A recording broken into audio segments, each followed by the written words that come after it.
I used to go and see a clairvoyant. I was smoking weed on a daily basis, taking hard drugs recreationally, like ecstasy and cocaine, things like that. There are nuggets of truth mixed in with a lot of poison. And they've been deceiving since the beginning of time. Exactly. So they've been going a lot longer than you. I said, God, if you're real, would you show me who you are? I just want to know what the truth is.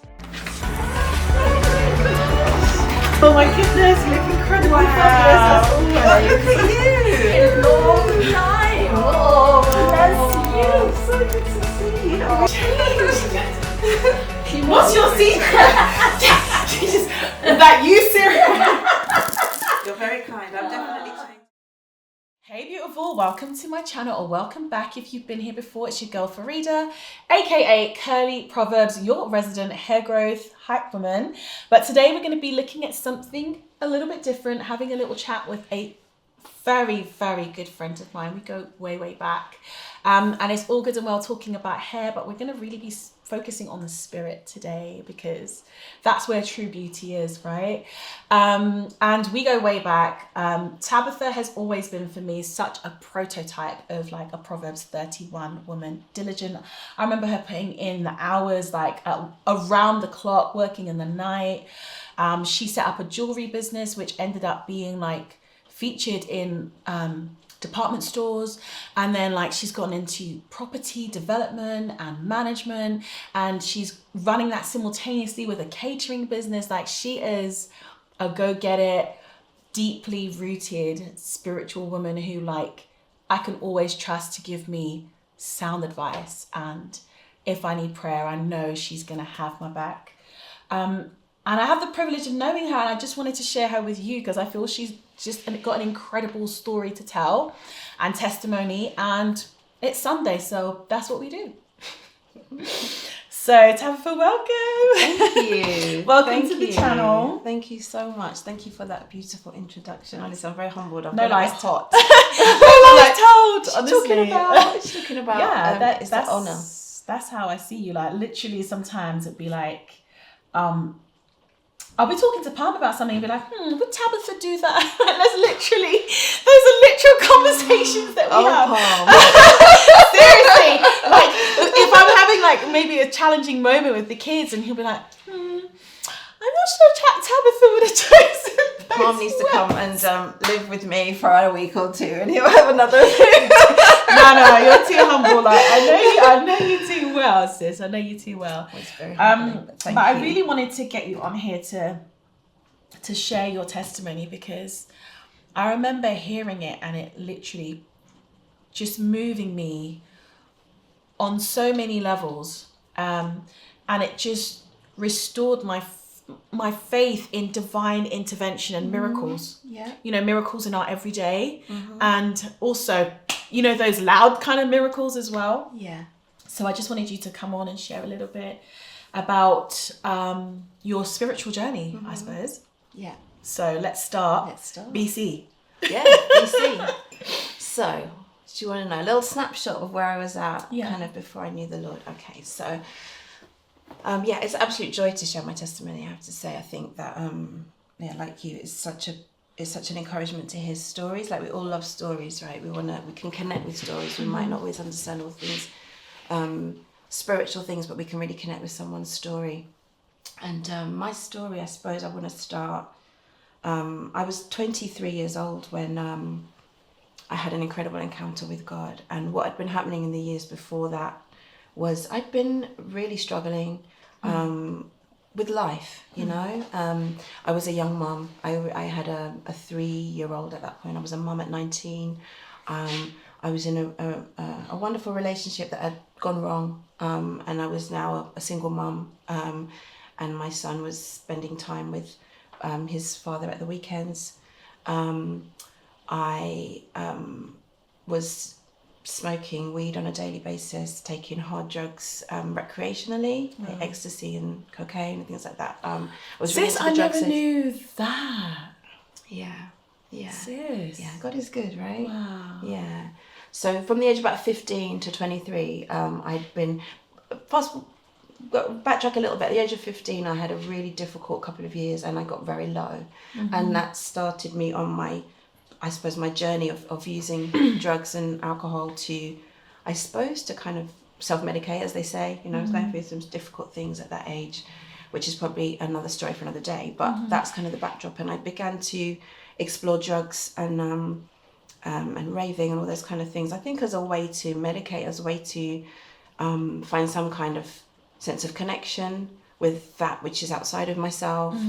I think when you go through difficult things, often it can bring about a question about, why am I here? What is life even about? And I think different people will go to different things to try and find the answers to that. And for me, some of that searching of what's life really about was taking drugs, where I felt more connected, more spiritually aware or spiritually open. Felt quite connected with other people. Ecstasy in the past, in the 90s, was something that connected people. I don't know what people do with it now, but at that time there was a real movement, and people were using it to, I suppose, to feel more loving, more connected with others. The reality is that that's not the whole story, and it only lasts for a few hours, and then you feel awful. But anyway, so that was the kind of backdrop, and I was at university. I was in many ways doing well, but behind the scenes, really, my life was kind of unraveling. And I was asking a lot of questions, like, why are we even here? What's the whole purpose of life? And I was looking at New Age things as well. So one of the things that I was looking at, as well as drugs, was, can I find out what's going to happen in the future? Is there some kind of spirit realm that can help me make decisions about life, or help me to know what's ahead, or that I can help me cope with this life and understand my purpose and my place in it? Okay. So that's kind of where I was at the age of 23. Searching, but quite lost. Life was really not what I thought it was going to be, and so I was feeling quite low and empty. Okay. Yeah. So you're at this point, and you're searching, and you feel like you've not found what you're searching for. Yeah. And okay, so then what happens next? So I was a number of things happened. So I found myself, as I mentioned, I was really dabbling in New Age stuff. I used to go and see a clairvoyant a couple of times a year, who would give me information about my future, tell me what was happening now and what was going to happen in the future. Was she ever accurate? Yeah, she was accurate, and that's the thing. I think so often it's quite, it's very deceptive, and it's alluring, because there are nuggets of truth mixed in with a lot of poison. So the nuggets of truth keep you interested, but don't really give you much that's actually going to change your life. They just, enough to make you think there must be something in this, because they told me Uncle Jim is here, and he said, wow, I like the pink rose. So it's like, okay, so you've predicted something that did happen, but how has it actually helped my spirit? How has it helped me to deal with all the things that I'm actually dealing with? Yeah, exactly. It doesn't change anything. It doesn't give you anything that's really going to change your life. And I now believe that, because you think, well, where does that come from? There must be some truth in it if they're telling me things that are real. I now believe that, or I'm aware that it's like deceiving spirits. There's spiritual activity going on around you that's very dark, and that those spirits have knowledge that they can feed into someone like that clairvoyant, who will then tell you things to help you, to encourage you to keep seeking darkness, really, because that's what it is. It's darkness. So I was involved in that. I was doing tarot cards regularly. I was trying to read palms. I was trying to astrally project myself. And do you ever feel you were successful? I have a memory of one night. I think that I was living in New Cross at the time, and I'm pretty sure that I thought that I went to Camberwell and visited my friend in her room, and the next day I described her room to her and what was beside the bed and that kind of thing. It's kind of fuzzy, but she said, yeah, that was accurate. And so I thought, I'm astrally projecting. Now, I don't think necessarily that's what's happening. That was what actually happened, but that's what I thought was happening. And I think the danger with New Age practices and theories of life and worldview and philosophies, for want of a better word, is that it's empty. And what it's I think the thing about New Age, it's so popular right now, but what it really is based on is a worship of self, and the journey that it takes you on is really about trying to become more powerful, trying to see what gifts you have, what power you have, how you can control your life and control the future. It really feeds into feeling really important, feeling really powerful and influential, and feeling like you have power beyond this life. but actually it's really deceptive, and it just leads you deeper and deeper into darkness and to emptiness. And my life didn't get any better from these practices. In fact, I just kept being left with an empty hands. What does this really mean? Nothing's changing. I'm not feeling better inside. And what I actually found was sometimes in the nighttime, I would suddenly be overcome with fear. And I think it was because I was dabbling with darkness. So you feel like was you were opening darkness. a door. And I think a lot of people don't realise this. Yeah. But when you start dabbling with the dark arts, be it tarot, be it, Ouija boards, you really don't know what you're channeling. Yeah. You're coming from a place of limited knowledge, and you are opening up the gates. And I actually remember a friend of mine at university, he went to see a clairvoyant. Yeah. And she made very correct, like she could see things that had happened in his life, which even his own family didn't know. Yeah. He went with a friend, and this clairvoyant said, I could see a cricket match and a gun. Wow. And the lad who'd gone with him, his dad had killed himself with a gun during a cricket match. Wow. So it was like, whoa. And every single year on the anniversary of visiting this clairvoyant, for about 3 months of his life plus, literally at that time, every year, he would have a complete, I don't know what the exact diagnosis was, but it seemed to have some sort of schizophrenia, separation from reality, speaking of things which didn't seem to make sense, but maybe he was tapped into something, maybe something was channeling through him, I don't know. But he essentially, and it was always around the time of his exams, so it would really mess up his academia. He was such a bright guy. And I remember them having to take him out of university because just these breakdowns he was having, where he wasn't there. And I remember saying to him, look, you said this to me yesterday. And the next day he's like, I'm so embarrassed. He's like, I wasn't there and I have no recollection of anything. I don't even recall us talking. Wow. Like he was completely completely dissociated. And it would always be on the anniversary of that visit. And that really stayed with me. And it really made me think, because things can be dressed a certain way by the culture. Absolutely. But you don't know. Absolutely. A lot of these things are really normalised in our culture. Going to see a clairvoyant, going to see a tarot reader, going to see a medium. They're really normalised in certain circles, and it's really normalised, almost as a bit of fun. And what people don't realise is you are opening yourself up to dark forces that are far stronger than you could imagine, and full of deception. Yeah. And that you will be, and they've been deceiving since the beginning of time. Exactly. So they've been going a lot longer than you. They're good at it. Yeah, definitely. But you open yourself up to giving darkness, Satan, access into your life. And I'm just really grateful for the goodness and grace of God.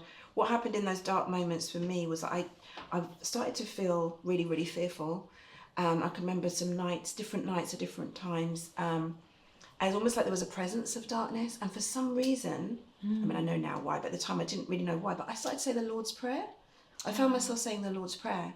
I remembered it from childhood. I went to a Christian foundation school, and had gone to church for a little bit as a child, not for long. And so I knew the Lord's Prayer, and I found myself instinctively saying that as if it was a protective thing, and I would feel really much better afterwards. And so that became a little bit of habit. I wasn't really conscious. I didn't really think, oh, you're saying the Lord's Prayer because you're asking God for protection, and that's why. Didn't really connect the dots at that point. But that was just something that instinctively I felt to do, and I know that was obviously God helping me in those moments. Anyway, what began to happen is I found myself asking the question, God, if you're real, will you that is a great question for anybody to ask. Yeah. That is a very, very good question. And you know what? He will always answer this question if you ask, and you ask it genuinely. With your heart. Yeah. I said, God, if you're real, would you show me who you are? I just want to know what the truth is. Because I found myself dabbling here and dabbling there, but I'm still not left with what is the truth? Why are we here? How did we get here? What are we here for? What's ahead? And I desperately wanted to know. You know, life was not going the way I thought, and there was like a longing. I think when we go through different situations that are difficult and we're broken, it can be so positive in so many ways. Often what it can lead to is a lot of questioning, a lot of like, well, why am I here? And I think that's what it really did for me. I was in a season of brokenness, and it was like, why am I here? And I was asking these questions of God. And I say of God, at the time I didn't even know if there was a God or what I would call him. But I was like, if you are real, show me. There has to be a story. There has to be a reason why we're here.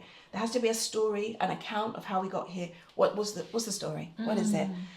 And so I was starting to say this quite regularly, begin this conversation with God. And I started to find that good things kept happening to me that were kind of unusual. So whether it was an unexpected financial gift when I really needed it, whether it was like he was taking care of me, you know, doors that would suddenly open, a good door that would open that I wasn't expecting but was really helpful, a certain provision for something that I really needed.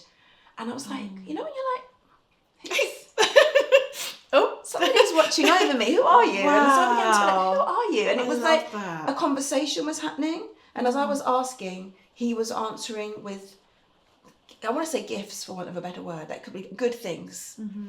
So I was like, so you were asking and he was answering. And he was answering. He was answering with good things. You know, the Bible says that it's the goodness of God that leads us to repentance. And God was showing me his goodness. I kind of see it like wooing. You know, God woos us like a lover in a way. Like, you know, he knows what's going to be meaningful to us to help us to know he's there. Even more so than we know ourselves, or ahead of when we knew that we needed it. Right. I didn't know I needed it, but actually I did. And he knew. And he knew what would be meaningful for me might be probably different from what's meaningful for you because of your journey and your history. Yeah. So these good things were happening. Anyway, came to my yearly or biannual time to go and see Tina, my clairvoyant, right? Our good friend. Yeah. God bless her. God bless Tina. God bless Tina. I hope her journey is going well. Yeah, me too. So I go and meet Tina, and I sit there, and something she used to always do at the beginning of our session, was she would hold my hands, she would say a prayer. Hands are cold, I know, always cold. She would say a prayer, because in her worldview, she believed, I believe as in the New Age world, believed that we're all God. So the prayer was like I suppose to the universe, to the collective God that she believed in. So she would say a prayer and ask God to be in control, but it wasn't the same God that, you know, we believe in. Anyway, on this occasion, when she finished praying, she said, you know, it's really funny, Tony. She says, as I was holding your hands and praying, she said, I could tell there's someone here, that you're already in communication with. She said, they won't tell me their name.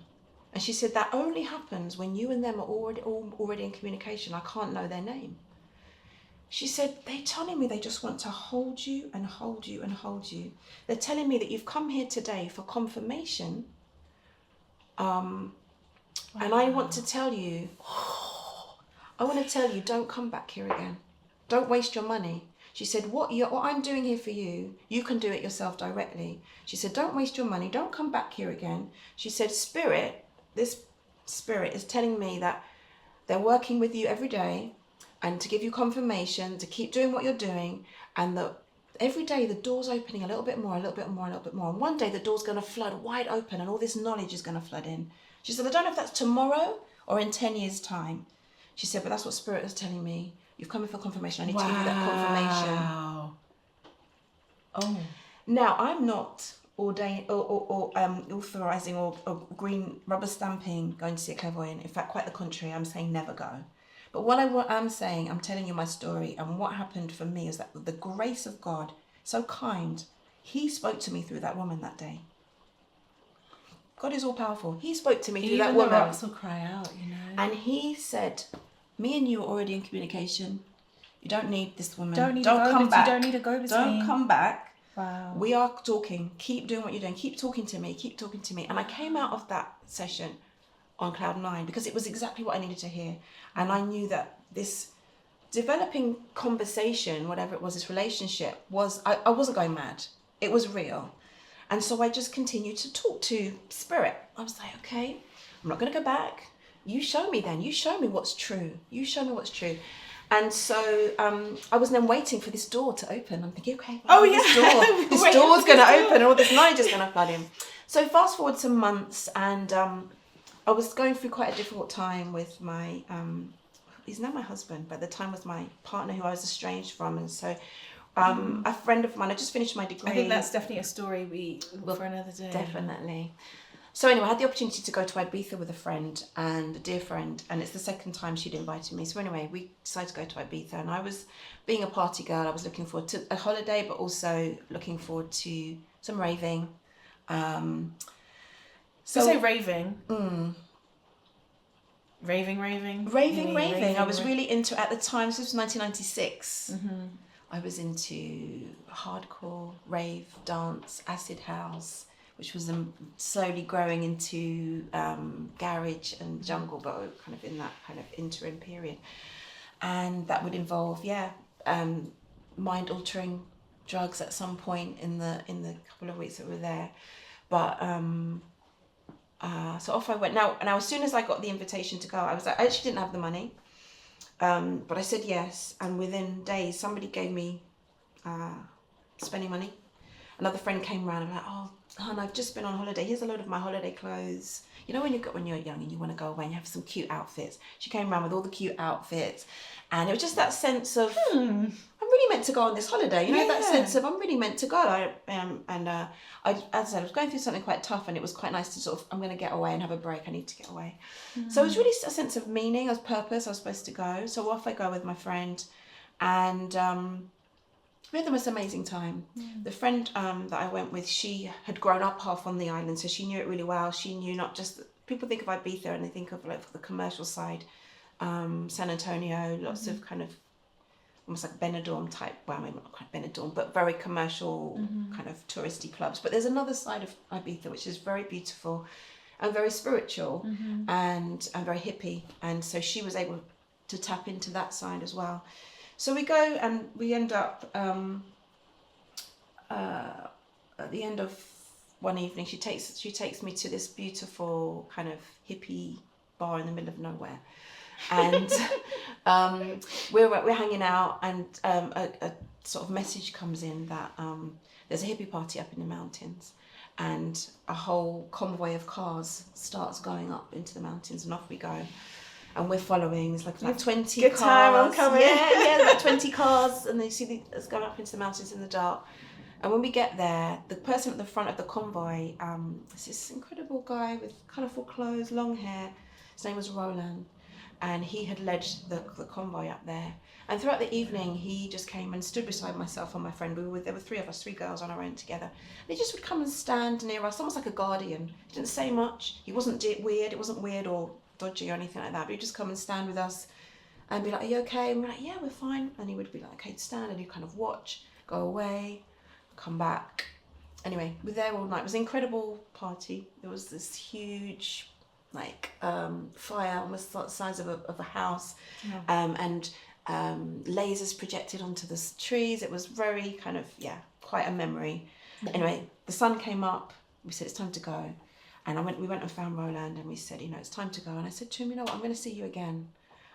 Thank you, thank you for a lovely evening. Off we went. And I thought, you don't know this man from Adam. Why did you say to him you're going to see him again? I don't know why. Anyway, the second week that we were there, amazing things just kept happening. It was kind of like what we call now maybe like divine appointments. I'd go places and get into conversations with people, and they would just say certain things that were like nuggets of truth that would just be really helpful on my journey. We met a guy who was into massage, but he did it upside down, and it was all about rebirth, and the concept was rebirth. And so he gave us a free massage, and we had to go upside down on his legs, and it was all about rebirth. And so we're getting these nuggets of truth. It's all about rebirth. Where somewhere else this woman said there's a light coming from you, and just I don't know, things that at the time you don't really think much of, but on reflection it was like God was just really calling out. It was really calling out, come to the light. It's quite amazing how he speaks through people. Yeah. Like sometimes, I was just saying this last week, sometimes you have a really pressing question, something you really need to know. Yeah. And you ask, and it feels like it's silent. Yeah. And then all of a sudden you have those divine appointments throughout your day or week. Yeah. You know, when I was even thinking about homeschooling Javier, that very week where I asked that question, all these people that I'd known in my life, I didn't know that they'd had like some sort of experience of homeschooling. They were just all positively affirming, and they just all kept speaking on it, and it was the whole week. I was like, that's so weird, because the question came into my mind, and it's like God's been speaking through random people, or sometimes you open the word and it's there, but sometimes you speak to people in everyday conversation, and it's that. Sorry, absolutely. Go ahead. No, I love that. I love that, and I love the way that God speaks, and He speaks in different ways. Sometimes a billboard will speak to me. Often it's a song. Often it's conversation, and it could be any creation, a bird having a bath in a puddle. Like there's lots of He can speak in so many ways. And that week, a lot of things were happening that really caught my attention. And it was like I'd moved into a different lane. There was like a flow. There was a flow. There was whereas before it was that kind of frustrating, why am I not getting anywhere, to now it's like you really felt like that day was coming. Yes, honestly that. And I literally, and in my mind I'd been, there was a backdrop that I knew one day that the door was going to open. I didn't know when and where and how. But it's like I felt that day approaching, and I actually had butterflies. And this is obviously something you don't control, having butterflies, but I had butterflies. It was like I knew in my spirit something was going to happen, but I didn't know what, I didn't know how. And I wasn't particularly expecting it to happen in Ibiza, but anyway, very last night, there's lots of things that happen, but for sake of time, very last night, we get ready to go out. It's closing night in Ibiza, for those of you that know about closing night in Ibiza. It's a special night. This was September 1996, the 22nd of September to be exact. Yeah. And my friend and I went out to a club, and as the sun came up in the morning, we were in an outdoor venue, and as the sun came up and you could see people, I saw that there was this lovely man that I'd met the week before. His name was Roland, in his beautiful, colourful clothes again, and he had two friends with him, looked very similar. And, they were the colourful guys with the long hair. And when it came to a hug, and I was like, it was amazing to see. It was like I was seeing a long lost family member. And he seemed just as happy to see me and my friend. And so it gets to maybe like midday, 1, 2 in the afternoon. And Roland comes up to me and he says, to me, I think you're ready now. He said, there's a house, it's called the Rainbow House. And it's a lovely place to go and watch the sunset. Would you like to come? I'd love you to come watch the sunset there. So looked at my friend Jess and I was like, yeah, cool. Yeah, let's go and do it. There was nothing dodgy about this guy. It wasn't that kind of thing. He was older than us, but it definitely wasn't anything like that. It was a very safe situation from our evaluation. And so we were like, yeah, cool. So we ended up, we still carried on carousing for the afternoon or whatever. And then the time came when we went with him to this house. He left his friends behind and we drove in the car that we were in. And I'm driving to this place. He's directing us. And there was just such a special, vibe. He was really appreciating me and my friend Jess and how we were communicating with each other. We're really close friends and kind of vibing. And he was like, female energy. He said, it's so beautiful. I was like, Roland, who are you? Are you an angel? And he just went, this is what I do. I cleanse. So I was like, okay, cool. Carried on driving.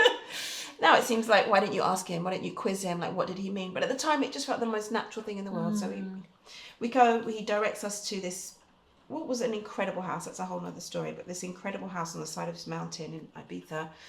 And as I get out of the car, the presence of God, I now know the presence of God, the Holy Spirit just hit me. Like, I got out of the car and I remember looking out. It was one of those picture perfect days. I was looking out. I'm on this mountainous hill, on the side of the hill, looking out to the sea. There's trees around me. The sky is perfectly blue. The sun is shining. And I just remember feeling, it's hard to put it in words, but it was the feeling of the enormous love of God, boundless love of God. I just remember feeling like, oh my gosh, I have, in the moment it felt like I found my heart. Something that was happening for me, it was as if I was in this incredible special place with God, where I felt like God was showing me things that happened in my whole life up until that point and why they'd happened. I was reminded of the conversation with Tina and the door opening, and I felt like God said, today is the day. Today is the day when the door's opening. I was reminded of dreams I'd had as a child that were very relevant. Different things that happened in my life, and I felt like God was giving me understanding. You know, they say like your life flashes before you. It was kind of that kind of thing. And it was like God was ministering to me, and I was just sitting still and felt this sense of revelation. My friend who was with me. And you were just like, I suppose, just drinking it in. Yeah. Because I feel like we spend so much of our time in a rush these days. Yeah. And that is such a luxury, to be able to spend a few hours really reflecting. Yeah. Most of us don't do that. There's so much noise. Absolutely. And God is speaking, but we sometimes just need to be still and give the space. Absolutely. You know, to listen. Yeah. Because He is always speaking. He is. And what a moment. Yeah. Just drinking it in and just connecting the dots, essentially. Yeah, absolutely.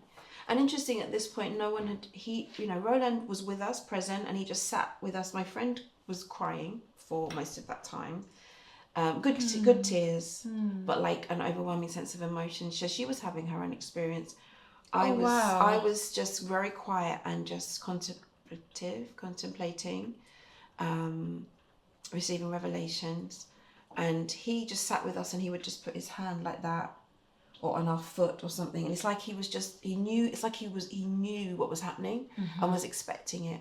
And the only thing I can remember him saying is, he said, it's never really been like this before. He said, often men come here and they usually either run away or get puffed up. He said, but it's never been like this before. So I don't know what he meant from that, but I just remember that's the only thing I can remember him saying. And then the sun set, and I just knew it was time to go. And I said to my friend, we said to each other, it's time to go. We noticed the time, and we went and we got in the car, and we said our goodbyes. And he just put his address, his postal address in my hand, like a post office address. And he just said, write and tell me what happens. And we left. And we got in the car, and we suddenly realised that we had a plane to catch. Oh! In about 3 hours' time. Oh. And we'd forgotten, because we were in this zone, this realm, we'd completely forgotten. So it was kind of like, oh my gosh, back to reality, quick, let's get back to her parents' home. We had to pack our bags. And we didn't speak. It was like a pin could drop. We were just in silence because we were kind of really subdued by the experience. So we get back to her parents' home. We quickly pack our bags.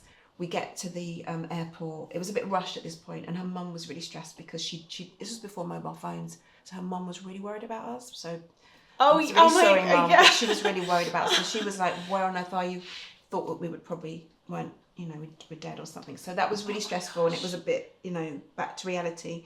She drops us at the airport. We check in our bags, and it's like, oh, okay, we can breathe again. And we're sitting in silence in the waiting room, waiting for the plane. I just said to my friend, Jess, I said, I feel like I really want to read the Bible. She said, Tab, I'm sitting here thinking exactly the same thing. And that was very, very unusual. Neither of us had any desire for the things of Christianity, the things of Christ, the Bible.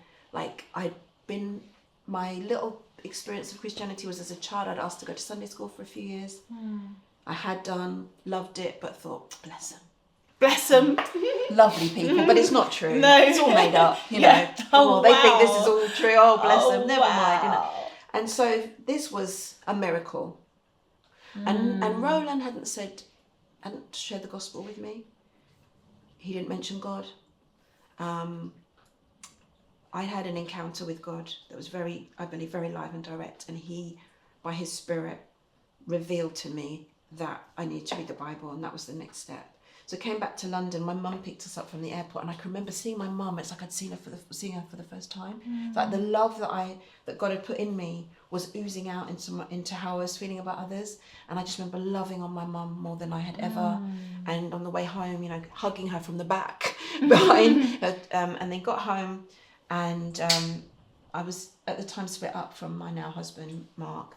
And our 3-year-old son, he was looking after him. I remember going and weeping over him in his cot, like, oh, he's my child. Like the enormity of being a mum and having the gift of this child was overwhelming. It's like, again, I hadn't really completely realised the beauty and the gift of this beautiful child. And everything was different. You know, people talk about going from seeing in black and white to colour. That is what I felt like I was experiencing. Everything had changed, the way I saw the world. So I went home and I told Mark about what happened. I thought he's going to think I was crazy. He's going to say it was the drugs. And it definitely was not. It was the most sober moment of my life. And at the time when that happened, I wasn't under influence. I was very sober. At that time in my life, just to for clarity, I'd been taking hard drugs recreationally for 8 years. I know the difference. That was the most real moment of my entire life. Wow. And I've never been the same since that moment. I've never been the same. My life changed on the 22nd of September 1996, and I've never been the same. And it changed from that moment that I met with God on top of a mountain in Ibiza, and I've never been the same. And I explained to Mark this, you know, it's early hours of the next morning now, and I explained to him what happened, and he thankfully seemed to understand. And eventually he went to bed. I couldn't sleep because I was so fired up. And I remember when I was finally on my own, I began to weep tears of joy, and I was just so grateful that what I'd been waiting for had happened. And I knew that I'd met with God. And I didn't know anything about worship at this point, but I instinctively wanted to lie down prostrate on my living room rug. And that's what I did. I got flat and I cried. I cried weeping tears of joy. And I waited for it to get to a godly hour. And about 9 o'clock, I rang the only Christian that I knew, which is now my father-in-law. And I said, what? Yeah. This is going to sound really weird, but I'm going to tell you what just happened to me. And I desperately want to read the Bible. And of course, he was very happy about that. Yeah. Because he'd been praying for me. What? So he was like, that was the Holy Spirit. I'm coming around now. And he came around with the Bible. And he said, look, we're going to read through the book of John together. And we started to read through the book of John. And it just, as soon as I began to read, the word just became alive to me. You know, as a child, when I'd read bits of the Bible or heard bits of the Bible, the wall was always up. Yeah. But for the first time, it made perfect sense and I understood it. It's like the scales had been removed and I understood it and it made sense. And there was this sense of, as I began to read, he was very helpful. He walked me through the Bible. We basically read through every day, or over the phone or in person. And so I could ask questions and help me to understand what the gospel is, who Jesus is and what the gospel is. And I realised that the person I was reading about, it's like I recognised them, there was a familiarity, and I realised it was the same person that I'd been talking to, that had been drawing me. So we did that for a month, and after a month, you know, he said, you know, I've got to ask you, girl, you know, are you ready to give your life to Christ? And by this stage, I fully understood the gospel, and that I was laying down my life to give it back to my Heavenly Father. And yeah, and so 22nd of October, I kind of cognitively gave my life to Christ and was born again. So that's my story. Wow, that is, wow, I don't even have the words, honestly.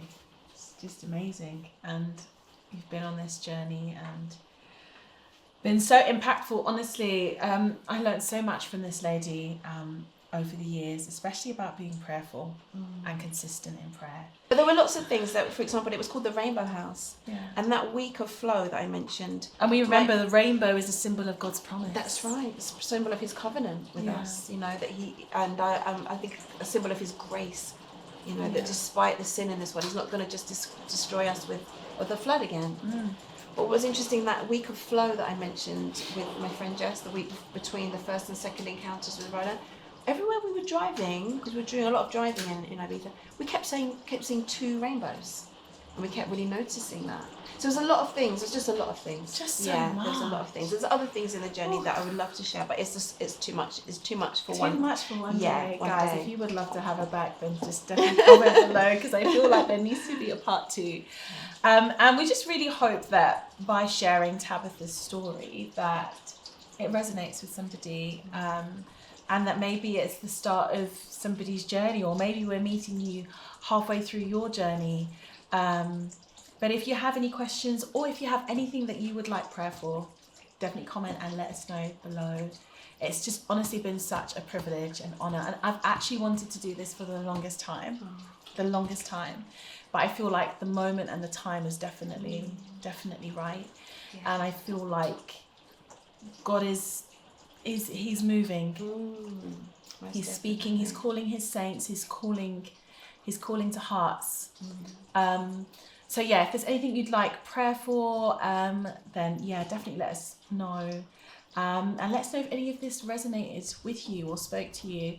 Obviously, guys, keep the comment section respectful and loving, as you always do, but you know, there's some things that we shared that were our perspective, as our you know, we've said it's truth, and that's really what we believe. And this is a safe space where people can express different views, but please just keep it respectful.